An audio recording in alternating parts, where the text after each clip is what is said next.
Bismillahirrahmanirrahim. Assalamualaikum warahmatullahi wabarakatuh.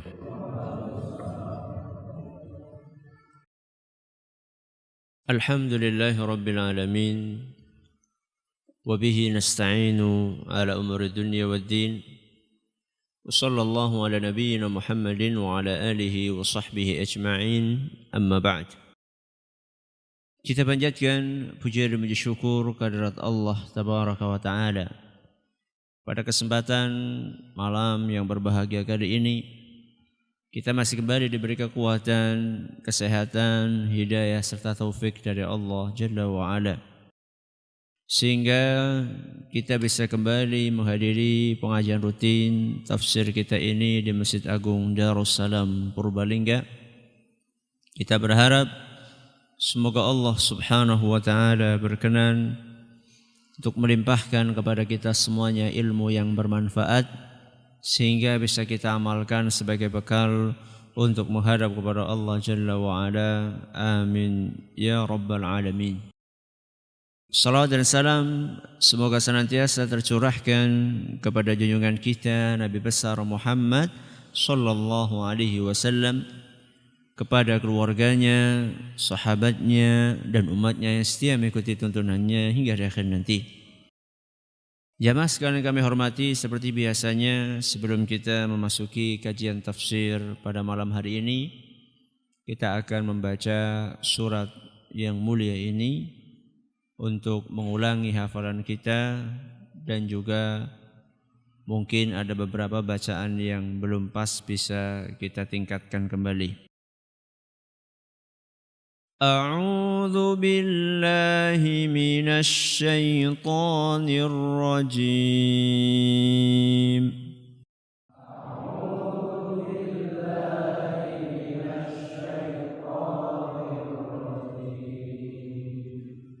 بسم الله الرحمن الرحيم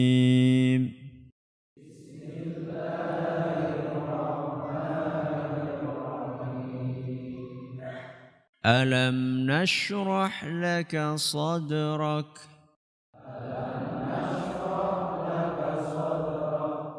ووضعنا عنك وزرك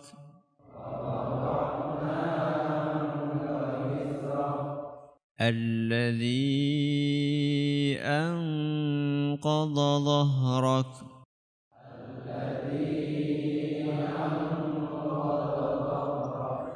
ورفعنا لك ذكرك فإن مع العسر يسرا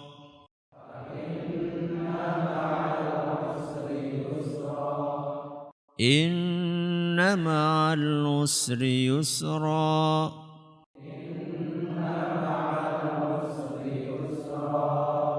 فإذا فرغت فانصب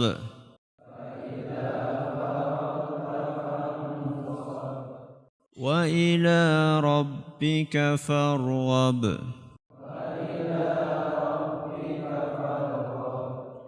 Para hadirin dan hadirat sekalian kami hormati dan juga segenap pendengar Radio Insani 102.2 FM di Purbalingga dan sekitarnya, para pendengar Radio Roja di Jakarta, di Bandung, di Lampung, di Berau, dimanapun Anda berada, para pendengar Radio Best FM di Solotigo dan sekitarnya, radio kita di Cirebon dan sekitarnya, Radio Al-Hikmah di Banyuwangi dan sekitarnya, juga para pemirsa Yufid TV dan juga segenap pendengar sekalian radio-radio lainnya yang ikut menyimak kajian ini yang semoga senantiasa dirahmati oleh Allah Subhanahu wa Ta'ala. Pertemuan terakhir kita membahas ayat yang keberapa? Ayat yang keempat. Bunyinya wa rafa'na laka dzikrak. Jadi dari awal surat Alam Nashrah sampai ayat yang keempat, kita ini sudah membahas 3 di antara karunia yang Allah berikan kepada Nabi kita Muhammad sallallahu alaihi wasallam. Yang pertama ada dalam ayat yang ke-1.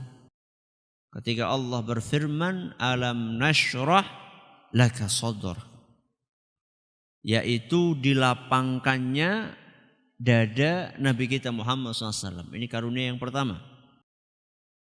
Kemudian karunia yang kedua, wa wada'na anka wizrak alladhi anqadha dhahrak, yaitu diletakkannya beban yang telah membebani pundak Nabi kita Muhammad sallallahu alaihi wasallam. Ini karunia yang kedua. Karunia yang ketiga yang kemarin kita bahas, wa rafa'na laka dzikrak. Apa itu? Kami angkat tinggi namamu. Nama siapa? Nabi kita Muhammad sallallahu alaihi wasallam. Dan kemarin sudah kita bahas bahwa Allah mengangkat Nabi kita, nama beliau di dunia dan di akhirat, di bumi dan di langit, di hadapan manusia dan di hadapan para malaikat, dari dulu sampai hari kiamat.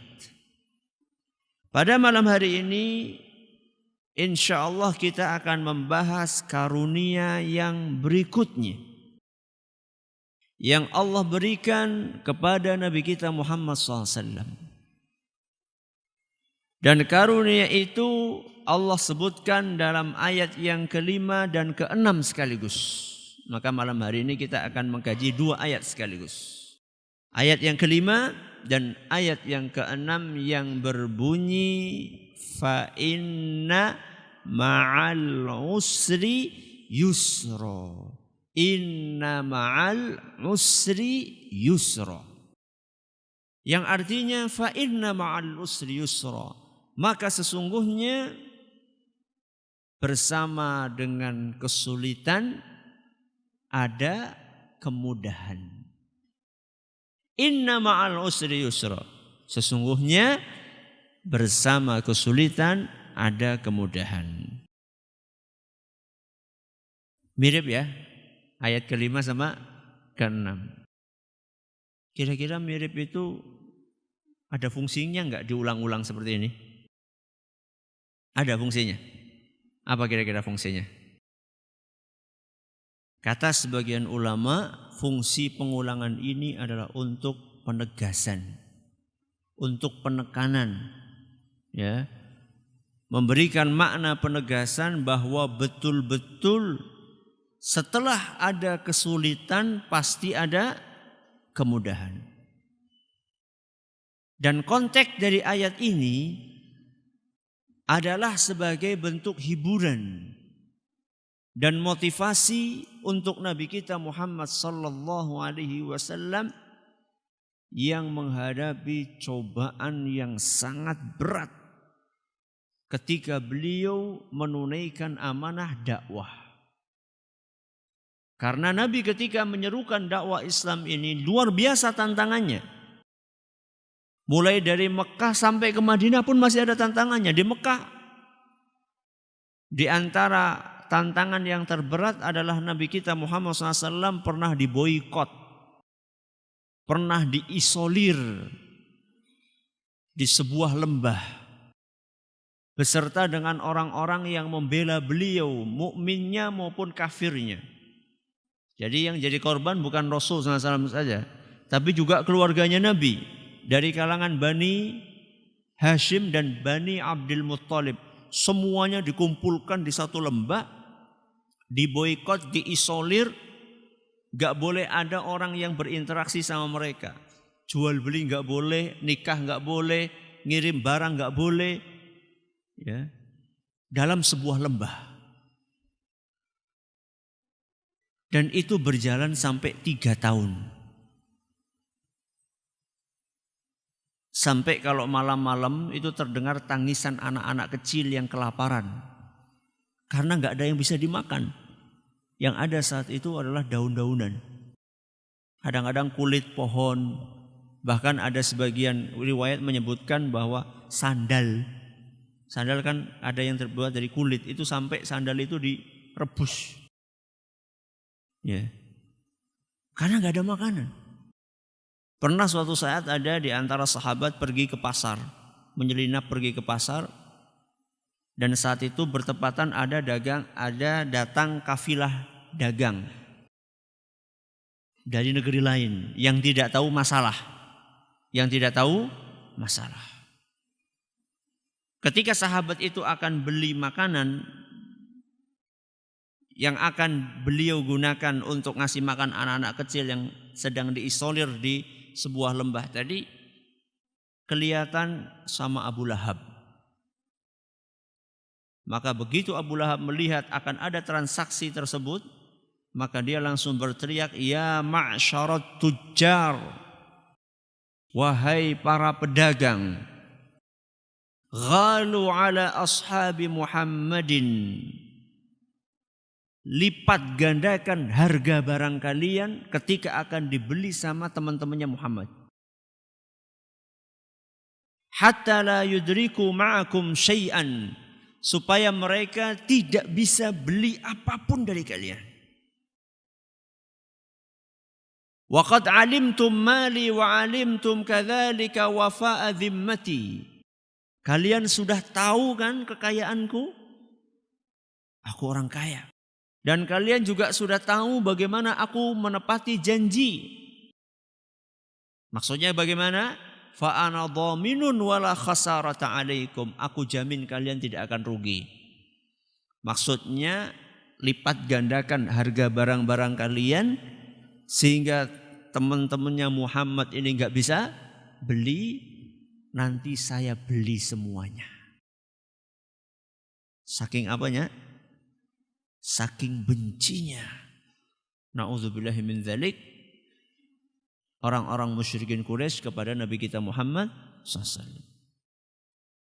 Sehingga sahabat tadi pulang dalam keadaan tangan hampa, enggak bawa apa-apa. Anak-anak udah pada nangis lagi. Mereka pikir bapaknya mau bawa makanan. Ternyata enggak bisa beli apa-apa karena harganya terlalu mahal. Ya. Bukan hanya itu. Nabi kita Muhammad SAW mengalami intimidasi fisik. Ya. Beberapa riwayat disebutkan Nabi SAW dicekik oleh orang-orang musyrikin Quraisy. Kadang dilempari kotoran. Bahkan Nabi kita SAW pernah diusahakan oleh mereka untuk dibunuh. Akan tetapi beliau dijaga oleh Allah Subhanahu wa taala. Ini baru tantangan di mana? Di Mekah. Ketika hijrah ke Madinah pun masih ada tantangan. Terutama dari orang-orang yang dinamai dengan kaum munafikin. Orang-orang munafikin itu orang-orang yang ngakunya Islam tapi memusuhi Islam. Nek caranya deweksi KTP-ne Islam. Ya saat itu belum ada KTP, bahasa kita KTP-ne Islam. Penampilannya kayak orang Islam. Nah, dari mereka ini penggembosannya itu luar biasa. Contohnya ketika Nabi SAW akan berangkat perang namanya perang Uhud. Perang Uhud. Dan jumlah kaum muslimin pasukan saat itu sekitar 1000-an. Sedangkan kaum musyrikin berapa? 3000-an. Berarti 3 banding 1. 3000 lawan 1000. Pasukan kaum muslimin berangkat, masuk ke dalamnya orang-orang munafikin karena mereka penampilannya sama. Ya. Apa yang terjadi? Di tengah jalan mereka metal. Pulang. Dan jumlah mereka sekitar 300 orang. Berarti sisa berapa? 700-an.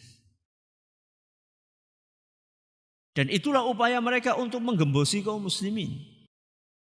Dan ini bukan hanya kejadian di perang Uhud saja. Berapa kali mereka itu kong kaling kong sama orang-orang Yahudi yang ada di mana? Kota Madinah untuk menikam dari belakang. Inilah beberapa contoh betapa beratnya tantangan-tantangan yang dihadapi oleh Nabi kita Muhammad SAW. Akan tetapi beliau dihibur oleh Allah Subhanahu wa ta'ala dengan firman-Nya, fa inna ma'al usri yusra. Tidak usah bersedih. Sesungguhnya setelah kesulitan ini akan ada kemudahan. Dan puncak dari kemudahan itu ada pada tahun 8 Hijriah. Peristiwa apa itu? Ditaklukkannya kota Mekah. Dan itu diabadikan oleh Allah di dalam firman-Nya, idza jaa nasrullahi wal fath. Ketika datang pertolongan Allah dan penaklukan kota Mekah. Wa ra'aitan nasa yadkhuluna fi dinillahi afwaja. Dan engkau melihat orang-orang masuk ke dalam agama Allah afwaja. Apa afwaja? Berbondong-bondong. Setelah sebelumnya mereka pada sembunyi-sembunyi. Itulah kemudahan yang Allah berikan kepada Nabi kita Muhammad sallallahu alaihi wasallam. Jadi Nabi kita SAW ketika menghadapi tantangan itu dihibur oleh Allah. Dan ini penting di dalam berdakwah. Dan di dalam menghadapi masalah apapun penting adanya yang menghibur. Makanya kalau jenengan ketemu sama orang lagi susah, aja digawe tambah susah. Jenguk orang sakit. Gerah nopo Pak? Ini loh sakit anu. Ya tanggaku wingi mati lara kayak gue. Yuk tambah apa lagi? Tambah sakit lagi. Sudah sakit fisiknya, sakit psikisnya, sakit psikologinya. Yang betul bagaimana? Ora apa-apa, tanggaku wingi luwih parah sekarang jenengan be. Utuh mati, mari. Sembuh ya. Gitu. Jadi Nabi kita SAW ketika menghadapi cobaan itu dihibur oleh Allah Subhanahu wa ta'ala. Fa inna ma'al usri yusra.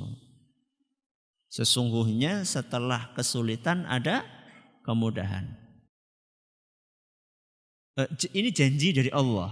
Janji dari Allah. Setelah kesulitan ada kemudahan. Kira-kira ini berlaku dalam masalah apa? Dalam hal apa ini? Berlakunya ini janji Allah dalam hal apa? Dalam segala hal. Dalam segala hal. Sebagian ulama memberikan contoh garis besarnya 2. Yang pertama adalah dalam syariat Allah. Yang pertama. Jadi adanya kemudahan setelah kesulitan itu pertama dalam syariat Allah. Yang kedua dalam takdir Allah Subhanahu wa ta'ala. Dalam apa? Takdir Allah. Yang pertama syariat Allah, yang kedua takdirnya Allah. Apa maksudnya? Allah itu akan memberikan kemudahan setelah kesulitan dalam syariatnya. Coba perhatikan. Banyak sekali ibadah-ibadah di dalam agama kita. Ketika seseorang tidak mampu untuk melakukan, maka akan mendapatkan apa? Keringanan. Dispensasi. Contoh, sholat. Contohnya apa? Sholat. Perintahnya dalam agama kita supaya kita sholat sambil apa? Berdiri. Ketika tidak bisa berdiri karena sakit, datang keringanan. Kesulitannya sakit, kesusahannya sakit. Karena ada kesulitan dikasih keringanan, kemudahan. Boleh sambil duduk. Ternyata sambil duduk pun tidak kuat. Ada sebagian orang saking pusingnya sambil duduk pun geliang. Ya, rasanya itu kayak muter-muter. Maka boleh sholat sambil apa? Berbaring. Ya.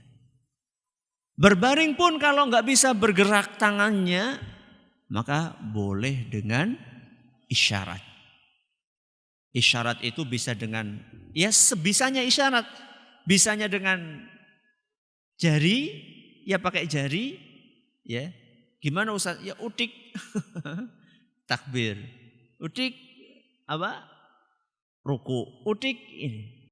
Atau kalau nggak bisa dengan kedipan mata. Subhanallah. Inilah adanya kemudahan-kemudahan dalam syariat Allah yang datang setelah adanya kesulitan. Rasulullah SAW bersabda dalam sebuah hadis yang diriwayatkan oleh Imam Bukhari, ketika ada seorang sahabat yang bernama Imran ibn Husain, beliau berkata kepada Nabi SAW, kanat bi bawasir. Aku punya penyakit bawasir. Bawasir itu apa? Wasir ya. Ya, saya kena penyakit namanya bawasir alias wasir ya. Bahasa lainnya apa? Ambeien. Ya. Saya punya penyakit ambeien. Fasa'altun Nabiyya sallallahu alaihi wasallam 'anis shalah. Maka aku pun bertanya kepada Rasul, bagaimana cara saya sholat? Maka beliau mengatakan, sholli qa'ima. Sholatlah kamu sambil berdiri. Nah, kalau nggak bisa wahai Rasul, fa illam tastati' faqa'idan. Kalau nggak bisa sholat sambil berdiri, sholatlah sambil duduk. Fa illam tastati' fa'ala jambin. Kalau nggak bisa sholat sambil duduk, sambil berbaring. Ya. Ini menunjukkan adanya kemudahan setelah kesulitan. Nah, kalau sudah dikasih kemudahan seperti itu nggak sholat juga, berarti mangsane disolati. Ya. Tadi saya dapat postingan banner bagus banget. Tulisannya jogging 5 km kuat. Jalan ke masjid 100 meter, maaf kok 100 km. Jogging 5 km tidak kuat. Jogging 5 km kuat. Jalan ke masjid 100 meter tidak kuat. Terus yang terakhir, apa nunggu diantar tetangga ke masjid pakai keranda. Ada sebagian orang disuruh manjat Gunung Slamet, kuat. Tapi disuruh ke musola yang jaraknya cuma kadang-kadang lah ya subhanallah, tangganya masjid gak kuat. Disuruh ngangkat barbel, ya, yang berapa kilo itu, ya. Ngegim apa ngejim? Ngejim kuat, barbel sekian kilo, ya. Badannya kekar, tapi cuma disuruh ngangkat kelopak matanya nggak kuat. Kelopak mata itu berapa kilo? Hah? Ada 1 on nggak? Nggak sampai. Subuhan gue loh. Kon buka mata biar kuat. Padahal cuma berapa miligram, ya, atau berapa gram, itu nggak kuat. Tapi ngejim kuat. Kenapa ini? Jadi di dalam agama kita ketika ada kesulitan maka akan menghasilkan kemudahan. Ini contoh dalam sholat. Contoh yang lainnya dalam puasa. Dalam puasa. Ramadan wajib. Ya, bagi setiap orang yang balik, yang berakal, yang tidak ada halangan, wajib untuk berpuasa. Akan tetapi ada beberapa kondisi ketika orang kesulitan, maka dia diperbolehkan tidak puasa. Dalam Al-Quran, surat Al-Baqarah ayat 184. Surat Al-Baqarah ayat 184, Allah subhanahu wa ta'ala berfirman, فَمَنْ كَانَ مِنْكُمْ مَرِيضًا أَوْ عَلَى سَفَرٍ فَعِدَّةٌ مِنْ أَيَّامٍ أُخَرٍ. Barang siapa yang di antara kalian ketika datang bulan Ramadan dalam keadaan sakit atau bepergian, fa'iddatum min ayyamin ukhar, boleh ganti puasa di hari yang lainnya, alias boleh enggak puasa. Ya. Padahal sekarang yang namanya bepergian sudah banyak sekali fasilitas kemudahan. Kurgari, jagong, turu, gudul, itu saja boleh. untuk tidak berpuasa kalau merasa kesulitan. Lihat bagaimana mudahnya agama kita ini. Fa inna ma'al usri yusrun. Bahkan sampai ibadah haji pun Allah wajibkan bagi siapa? Bagi yang mampu. Berarti orang yang tidak mampu tidak wajib. Orang yang tidak mampu tidak wajib. Makanya Allah mengatakan walillahi 'alan nasi hijjul baiti man istata'a ilaihi sabila. Allah wajibkan haji bagi orang yang mampu. Kalau enggak mampu, sulit ekonominya. Tapi sulit temenan ya. Sulit ekonominya bisa tuku rokok sebenarnya. Setiap hari bisa menghabiskan 1 bungkus rokok. 1 bungkus harganya berapa? 15.000. 15.000 1 bulan berarti 450.000. 1 tahun berarti 5.400.000. 10 tahun 54 juta. Bisa nggak munggah kaji. Ya. Coba sekarang yang masih merokok dan belum haji. Ya. Coba rokoknya dihentikan, duit yang buat ngerokok itu jenengan apa? Tabung. 54 juta. Bisa untuk naik haji. Kalau jenengan rokoknya sudah 20 tahun bisa buat naik bareng sama istri. Nek jenengan rokoknya sudah 30 tahun bisa berangkat sama anak. Kalau jenengan sudah 40 tahun rokoknya bisa berangkat sama cucu. Ini kewajiban haji. Ketika tidak mampu maka akan mendapatkan keringanan. Ini semuanya adalah fa inna ma'al usri yusra dalam syariat Allah. Ini yang pertama.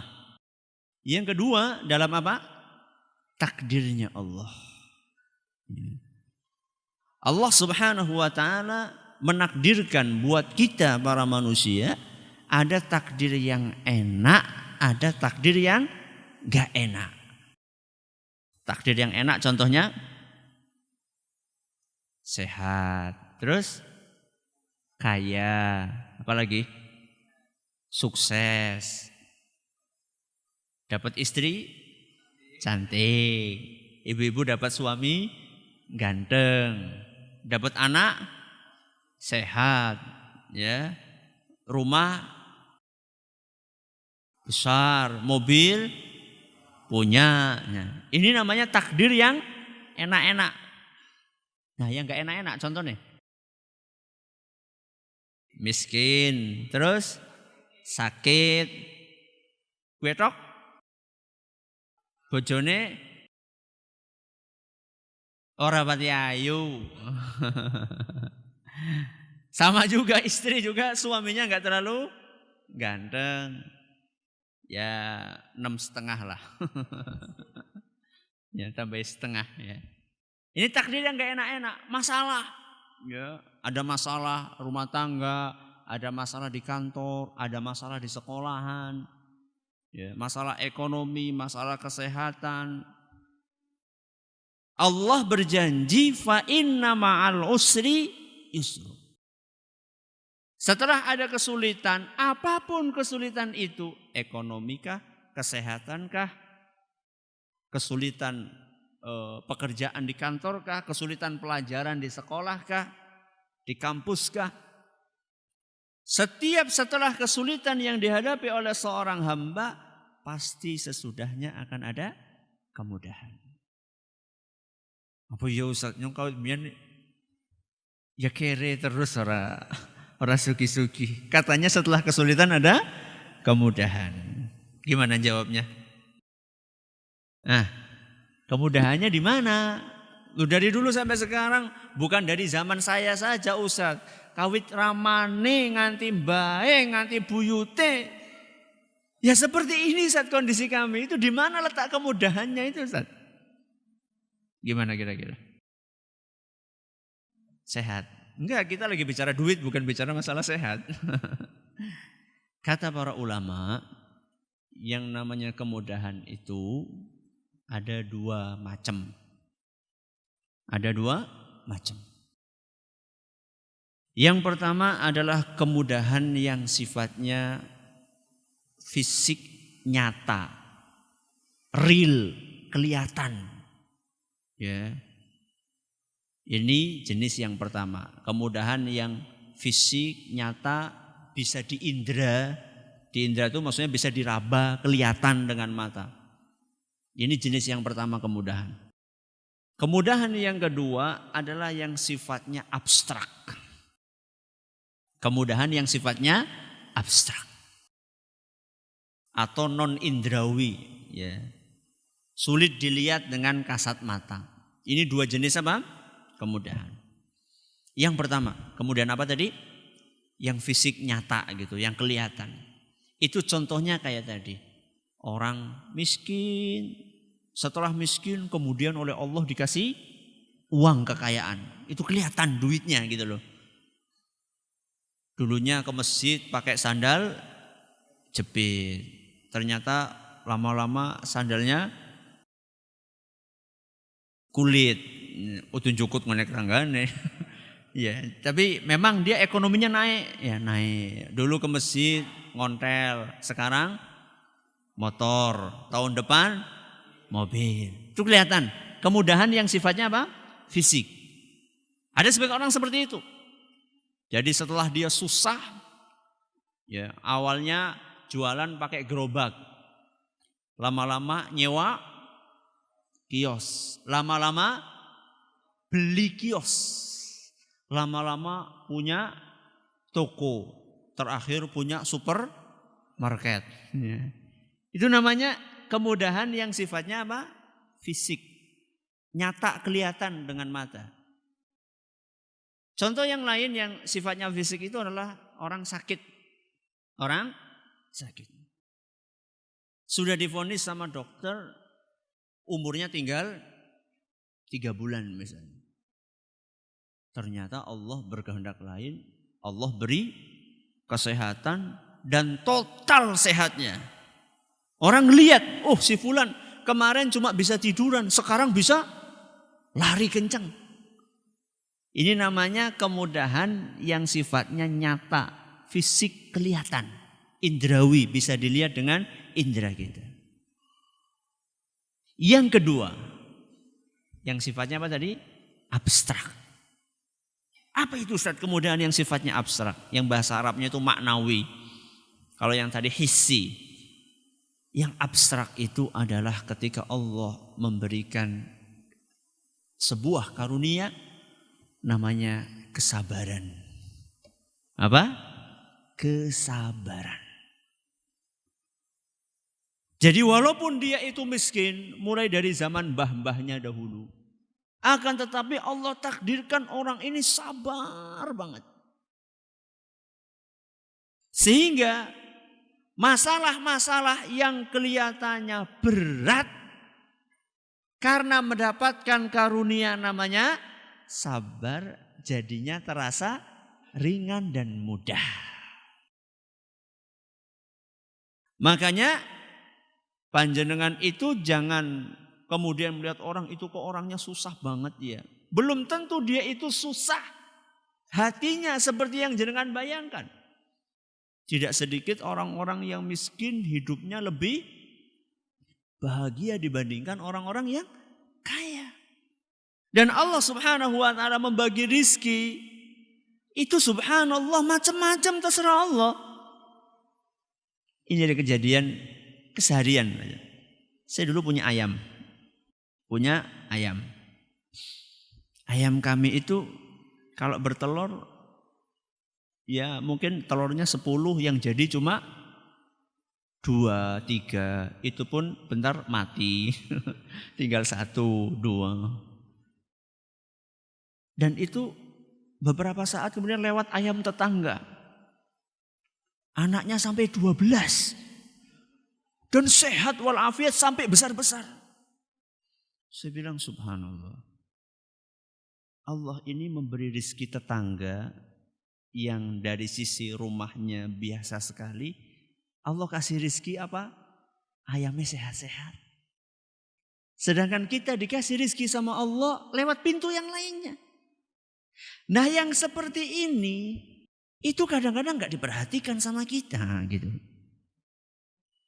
Enak ya Pak Anu, kaya raya, mobilnya banyak, rumahnya megah. Aku kok gak seperti itu ya. Apa jenengan tahu bahwa orang yang jenengan kagumi itu ternyata dia mengalami sesuatu ujian yang jenengan tidak alami? Punya penyakit parah yang kalau tidak operasi maka dia tidak bisa hidup lama. Dan penyakit itu macam-macam.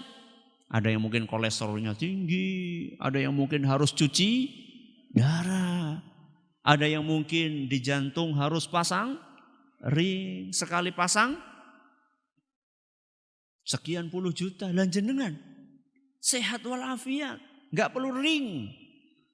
Jenengan bisa bernafas tanpa ring, bisa bernafas dengan enak, darahnya bisa mengalir dengan lancar. Ini yang kadang-kadang tidak kita perhatikan. Terus bagaimana Ustadz kalau misalnya kita itu mengalami kondisi-kondisi yang seperti itu, sulit, ekonominya sulit, kemudian kesehatannya sulit, ada masalah ini, masalah itu. Kuncinya yang pertama adalah husnudzon. Apa husnudzon? Berbaik sangka. Kepada siapa? Kepada Allah Subhanahu wa ta'ala. Berbaik sangka kepada Allah bagaimana Ustaz? Berbaik sangkalah kepada Allah bahwa setelah ini akan ada kemudahan. Bahwa setelah ekonomi sulit ini akan ada kemudahan dari Allah Subhanahu wa ta'ala. Dan kemudahan itu tidak mesti bentuknya materi seperti yang saya katakan tadi. Ada yang sifatnya materi, tapi ingat, ada yang sifatnya immateri. Apa immateri? Non materi. Kesehatan tadi, ya anak yang nurut-nurut, itu karunia yang sangat besar. Jangan pikir orang-orang yang mewah rumahnya, megah, mobilnya luar biasa, jangan pikir anak-anaknya mesti nurut. Bisa jadi anak kita yang cuma seperti itu saja lebih nurut dibandingkan anak mereka, bisa jadi. Ya. Dikasih makan apa saja, ya wis, manane kayak gue. Sedangkan tetangga kita yang mungkin kaya, anaknya kalau makan pilih-pilih. Ini orang soto, orang bakso, orang gulai, orang ayam, ya tidak mau makan. Anak kita alhamdulillah mendoan jalan. Ya. Tahu jalan, jangan jalan, jangan bening banget orang di sini. Saking orang anak. Isi beningnya pol, ini jangan real, jangan bening gitu namanya. Jangan bening sebenar-benarnya ya. Saking beningnya itu, ya bisa diterima. Nah yang gini-gini itu kadang-kadang kita nggak pikirin. Maka ketika kita ada masalah, entah itu masalah ekonomi, masalah kesehatan, yakinlah. Pertama husnudzon, berbaik sangka kepada Allah. Fa inna ma'al usri yusru. Setelah kesulitan ini pasti akan ada kemudahan. Dan ini harus kita hadirkan di dalam hati kita. Kalau memang kita pengen kemudahan. Karena Allah berfirman dalam sebuah hadis qudsi. Ana inda dhanni abdi bi. Yang artinya kata Allah, aku ini tergantung bagaimana hambaku berprasangka kepadaku. Jadi aku ini akan takdirkan untuk hambaku. Terserah bagaimana hambaku berprasangka. Berarti kalau jenengan prasangkanya jelek sama Allah, ditakdirkan jelek. Tapi kalau jenengan kita ini prasangkanya baik sama Allah, ya Allah, besok akan ada kemudahan. Besok kasih kemudahan sama Allah Subhanahu wa ta'ala. Ya. Ini yang pertama. Ya, yang pertama husnudzon. Yang kedua, tetap harus ada usaha. Tetap harus ada usaha. Jadi jangan mentang-mentang inna ma'al usri yusra. Nunggoni bae nang omah. Betul yusra teka. Yusra saka ngendi? Ya. Harus ada usaha. Sebagaimana yang dicontohkan oleh burung. Oleh burung. Lau annakum tawakkaltum 'alallahi haqqa tawakkulih laruziktum kama yurzaqut thair. Kata Nabi SAW, kalau kalian benar-benar tawakal kepada Allah, tawakal kalian serius, kalian akan mendapatkan rizki seperti burung mendapatkan rizki. Burung usaha enggak? Usaha.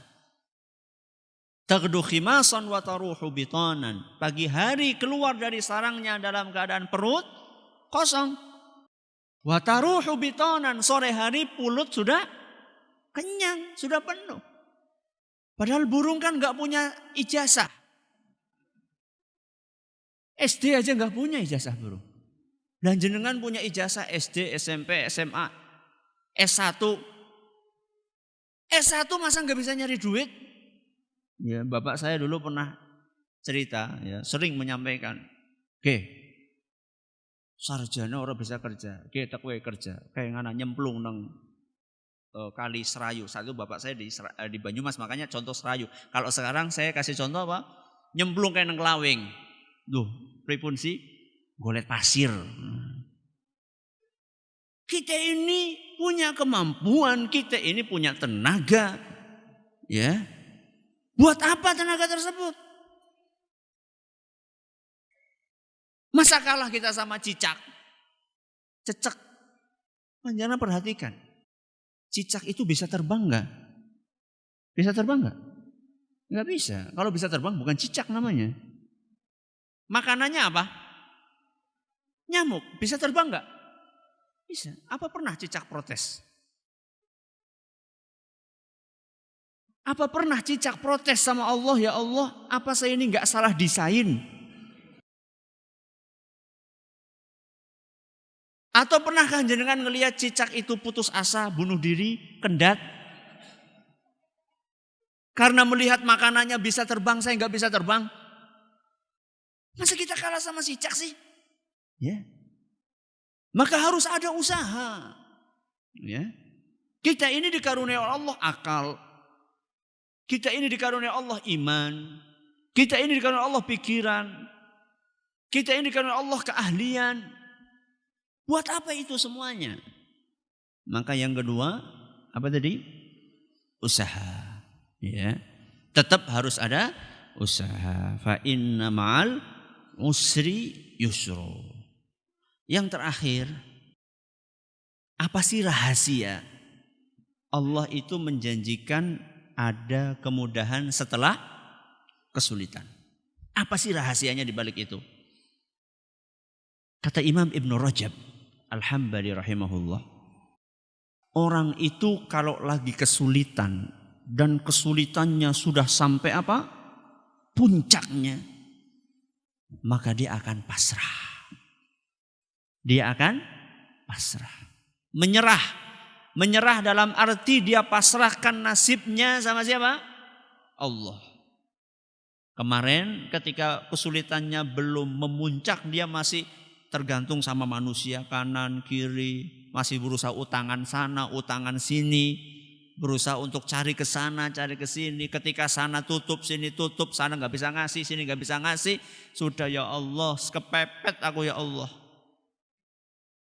Nah, ketika sedang kepepet itu, tumbuhlah tawakal dia kepada siapa? Allah.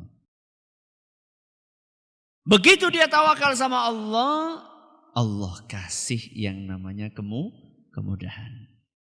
Kenapa Ustaz?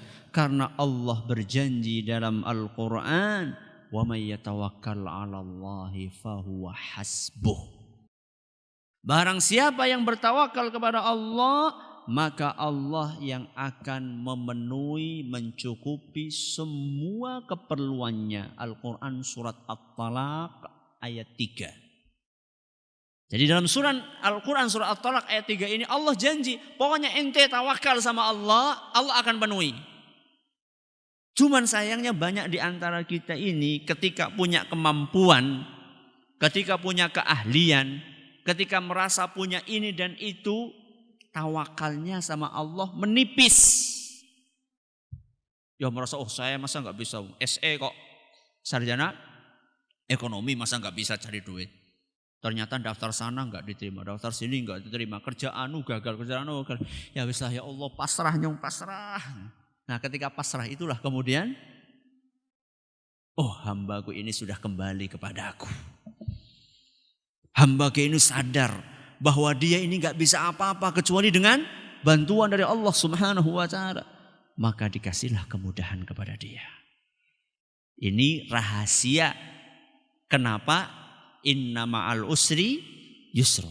Kenapa kemudahan datang setelah kesulitan. Wallahu a'lam bishawab. Ini yang dapat kami sampaikan. Kalau ada pertanyaan silakan.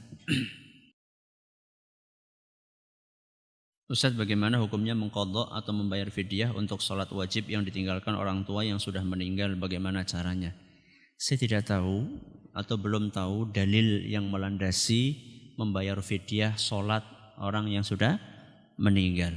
Ya, saya tidak tahu dalilnya yang melandasi itu, sehingga setahu kami orang sudah meninggal ya sudah, ya nggak bisa dibayar sholatnya dengan fidyah atau diqadha oleh ahli warisnya.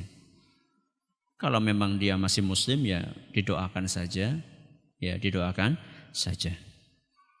atau banyak-banyak bersedekah atas nama beliau.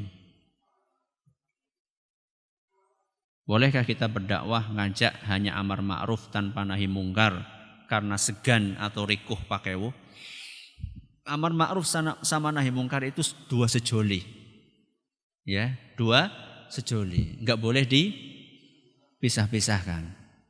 Cuman begini ya, nahi mungkar itu tetap pakai cara yang santun. Ini kadang-kadang orang pikirnya nahi mungkar itu harus dengan bahasa yang kasar. Itu yang bikin orang sebagian jadi merasa, oh nahi mungkar ini bikin masalah. Enggak, tergantung bagaimana caranya. Ya, jadi nggak bisa dipisahin antara amar ma'ruf sama nahi mungkar, nggak bisa. Harus seiring sejalan. Cuman memang harus diperhatikan apanya? Caranya. Wallahu ta'ala a'lam wa alam. Kita cukupkan sampai di sini. Habis Isya sudah kita baca pertanyaan-pertanyaannya. Kita cukupkan dengan pertanyaan-pertanyaan saat ini. Terima kasih atas perhatiannya. Mohon maaf atas segala kurangannya. Kita tutup dengan membaca Subhanakallahumma wa bihamdika asyhadu an la ilaha illa anta astaghfiruka wa atubu ilaik. Wassalamualaikum warahmatullahi wabarakatuh. Jangan lupa untuk subscribe dan share bila kajian ini dirasa bermanfaat.